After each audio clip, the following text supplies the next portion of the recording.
মৌলভীবাজারের কোলাউড়ার সীমান্তে স্বর্ণা দাস হত্যার প্রতিবাদে আজকে ভারতীয় হাই কমিশন ঘেরাও কর্মসূচির ঘোষণা দিয়েছিল দর্শক জনতা, এবং তাদের পক্ষ থেকে আজকে শাহজাদপুরের কনফিডেন্স টাওয়ারে আমরা দেখতে পাচ্ছিলাম যে তারা এই কর্মসূচি পালন করছিলেন। আমরা একটু কথা বলছি তাদের সাথে। ভারতীয় দূতাবাস ঘেরাওয়ের কোনো পরিকল্পনা বা অন্য কোনো আপনাদের কার্যক্রম আছে একটু জানাবেন? না, এ ধরনের কার্যক্রম আমাদের এখন নাই। তবে ভারতের এই অপপ্রচার এবং বাংলাদেশকে নিয়ে ভারতের যে একটা নোংরা রাজনৈতিক প্রবণতা দেখা যাচ্ছে, এটার বিরুদ্ধে সচেতনতা তৈরির জন্য আমাদের কর্মসূচি সবসময় থাকবে।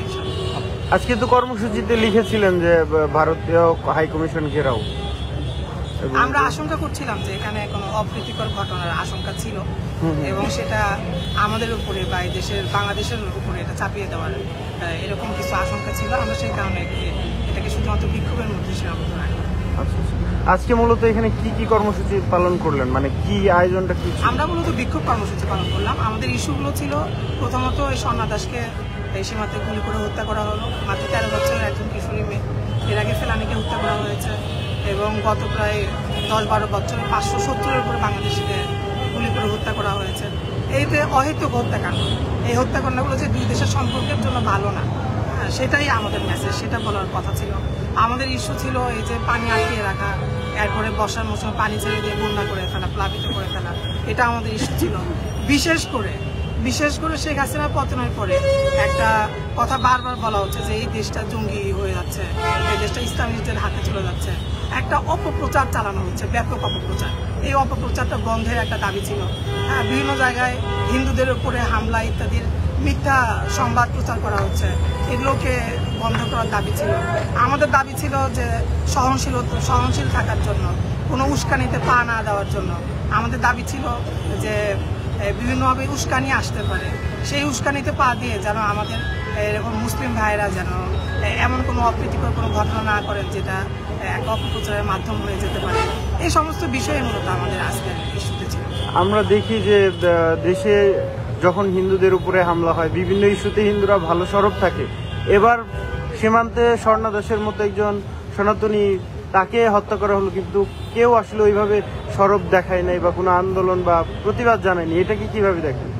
এটা আসলে একটা প্রশ্নের জায়গা, যে বাংলাদেশে এই হিন্দুদের যে বিভিন্ন সংগঠন আছে, এই সংগঠনরা তারা কি আসলেই মানে হিন্দু জনগোষ্ঠীর স্বার্থ রক্ষার জন্যই তারা কাজ করছে, না মূলত তারা আওয়ামী লীগের, বিশেষভাবে আওয়ামী লীগের এবং ইন্ডিয়ার হিন্দুত্ববাদী একটা রাজনীতি আছে, সেই রাজনীতির পক্ষে তারা কাজ করেন? এটাই হচ্ছে যে একটা বড় প্রশ্ন আসলে।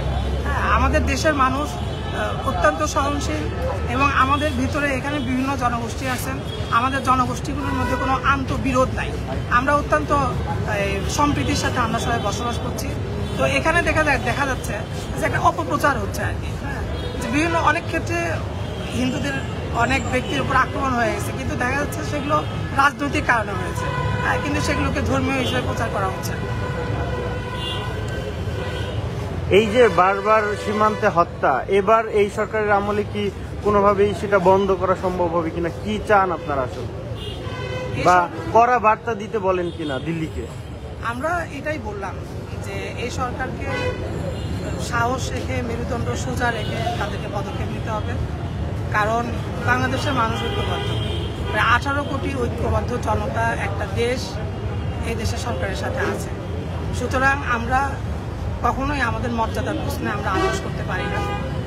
একজন বাংলাদেশিকে হত্যা করা, এটা বাংলাদেশকে অপমান করা এবং বাংলাদেশের স্বাধীনতা সার্বভৌমত্বকে চ্যালেঞ্জ করার মতো। তো সুতরাং আমরা আসলে মর্যাদার প্রশ্নে কোনো ছাড় দিতে রাজি না এবং আমরা সবসময় বলবো যে একটা বৃহত্তর দেশ হিসেবে ভারতের উচিত যে জনমানুষের সাথে সম্পর্ক তৈরি করা, একটা নির্দিষ্ট একটা পতিত একটা ফ্যাসিস্ট একটা রাজনৈতিক সংগঠন, তাদের সাথে সম্পর্ক রক্ষা করে এবং যারা ইতিমধ্যে বিতাড়িত হয়ে গেছে তাদেরকে রেখে তাদেরকে নিয়ে ষড়যন্ত্রে লিপ্ত হওয়া একটা দেশের বিরুদ্ধে, দেশের জনগণের বিরুদ্ধে, এটা কখনোই আসলে কল্যাণ করা।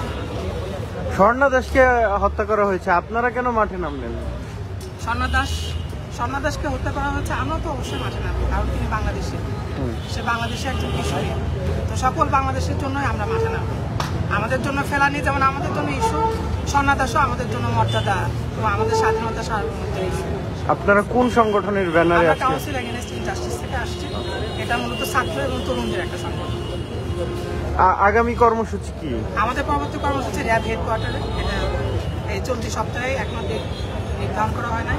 র্যাব হেডকোয়ার্টারে যে গোপন গুম সেলগুলো আছে সেই গুম সেলগুলো উন্মোচনের দাবিতে এবং র্যাব এবং অন্যান্য যে এলিট ফোর্সেস যেগুলো আছে এই এলিট ফোর্সগুলোতে প্রয়োজনীয় সংস্কারের দাবিতে এবং এখনও যারা গুম আছেন তাদের ব্যাপারে একটা শ্বেতপত্র প্রদানের দাবিতে যে তারা কি অবস্থায় আছে আমাদের সামনে কর্মসূচিটা পালন হবে।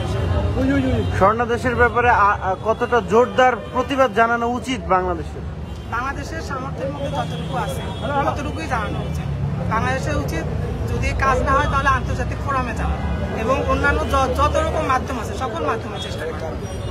ঠিক আছে, ঠিক আছে। দেশের সরাসরি দিচ্ছিলেন এবং আপনাদেরকে জানানোর চেষ্টা করছিলাম যে একটু দাঁড়াইতে হবে, একটু রিসার্চ কিশোরী স্বর্ণা দাস হত্যার প্রতিবাদে আজকে শাহজাদপুরের কনফিডেন্স টাওয়ারে প্রতিবাদ কর্মসূচি পালন করা হয়েছে এবং তারা তাদের পক্ষ থেকে যেমনটা বলছিলেন যে স্বর্ণা দাস হোক কিংবা ফেলানি সবাই বাংলাদেশের নাগরিক এবং সেই সব বাংলাদেশের নাগরিকদের জন্য পাশে থাকবেন তারা এবং তারা তাদের যে কর্মসূচি সেটি পালন করবেন। আমরা আরও একজনের সাথে কথা বলতে চাই যারা আসলে এই কর্মসূচিটি বাস্তবায়ন করছে। আমরা ন্যায্য হিংসা পাচ্ছি না। 3 নাম্বার হচ্ছে যে স্বৈরাচারকে ভারত আশ্রয় করছে। এই বিষয়গুলো থেকে ভারত যেন বিরত হয়, অবিলম্বে যেন স্বৈরাচারকে বাংলাদেশের জনগণের কাছে ফেরত পাঠায়, বাংলাদেশের সাথে আন্তর্জাতিক যে নদী আছে এই নদীগুলোর ন্যায্য হিস্সা যেন বাংলাদেশকে বুঝিয়ে দেয় এবং সীমান্তে যে হত্যাগুলো হয়েছে এগুলো যেন ভারত বন্ধ করে দেয়, অবিলম্বে এর বিচার পায়। আমরা এই দাবির জন্য আজকে এখানে এসেছি এবং ভারতকে আমরা এগুলো জানাচ্ছি, কারণ ভারত আমাদের সবচেয়ে বড় বৃহত্তম প্রতিবেশী। আমরা ভারতের সাথে বন্ধুত্বপূর্ণ সম্মানজনক সম্পর্ক চাই, কিন্তু ভারত আমাদের সাথে সর্বসময় এইটা করে নাই। আমাদের সাথে বিভিন্নভাবে চুক্তি করেছে, আমাদের সীমান্ত নিয়ে ভারতের সাথে চুক্তি আছে যে ভারত মানুষকে কি করতে পারবে না, মারণাস্ত্র দিয়ে হত্যা করতে পারবে, প্রতিরোধ করতে পারবে, ঠিক আছে। কিন্তু আমরা দেখেছি যে যদি তাদের নিরাপত্তা হিসেবে তখন সেটা করতে, কিন্তু আমরা দেখেছি স্বর্ণা দাস ফেলানি শুরু করে ভারত একের পর এক হত্যা করেই যাচ্ছে, এইটার কোনো বিচার হচ্ছে না, ভারতের টনক নড়ছে না। আমরা এই জন্য তাদের কাছে বার্তা দিতে যাচ্ছি, আপনারা বাংলাদেশের সাথে যে চুক্তি করেছিলেন এই আইন চুক্তিগুলো আপনারা মেনে চলবেন এবং ইনশাল্লাহ এটা আশা করা যায় বাংলাদেশের জনগণের সাথে, বাংলাদেশের বর্তমান সরকারের সাথে এবং আগামীর বাংলাদেশের সাথে আপনাদের সম্পর্ক খুব ভালো হবে ইনশাল্লাহ, যাতে করে উভয় দেশই একটি সুন্দর সহাবস্থানমূলক অবস্থান করতে পারি। আমরা সেই জন্য ভারতের জন্য এই শুভবোধ উদয় হয়, এই জন্য আজকে আমরা এই প্রতিবাদ কর্মসূচি আয়োজন করেছি। আর আমাদের যে কথা ছিল ঘেরাও কর্মসূচি, নিরাপত্তা পারপাসে এটা আমরা করছি না, আমাদের যে দাবি দেওয়াগুলো আছে এটা আমরা অফিসিয়াল চ্যানেলে তাদেরকে জানিয়ে দেবো। আচ্ছা, আপনার কি মনে হয় হিন্দুবাদী সংগঠনগুলো কেন দাঁড়াচ্ছে না এই প্রতিবাদ করছে? এখানে হিন্দু মুসলিমের কোনো বিভেদ নাই, আমরা সাম্প্রদায়িক কোনো কিছু বুঝি না। আমরা বাংলাদেশ বুঝি, আমরা বাংলাদেশের জনগণ বুঝি, বাংলাদেশ একটা অসাম্প্রদায়িক বাংলাদেশ, ঠিক আছে। এখানে হিন্দু মুসলিম বলে বলছি, আমরা প্রতিবাদ করছি মানেই তাদের প্রতিবাদ হয়ে যাচ্ছে, তারা যখন আসছে আমাদের পক্ষে তাদের প্রতিবাদ করছে।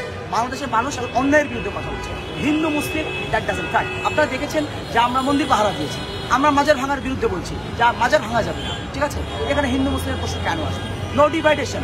আমাদের উপদেষ্টা প্রধান বলেছেন আপনারা বাংলাদেশের মানুষ হিসেবে অধিকার চান, ঠিক আছে, সংখ্যাগুরু হিসেবে অধিকার না। আমরা সে কথা বলছি, যে কোনো অনৈতিক যে কোনো ইনজাস্টিস হচ্ছে, ইনজাস্টিসের বিরুদ্ধে আমরা কথা বলছি। এখানে হিন্দু মুসলিম বুঝতে পারছি।